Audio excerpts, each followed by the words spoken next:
ای پیغمبره هغو بندگانو ته مې ووایه کومو کسانو چې پر خپلو ځانونو باندې تیری کړی دی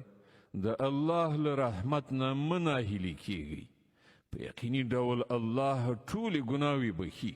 هغه خو بخښونکی مهربان دی راوګرځئ د خپل پروردګار خواته او امر منونکي شئ د هغه مخکې له دې نه چې پر تاسې عذاب راشي او بیا له هیڅ لوري نه درته مرسته ونه شي رسېدلی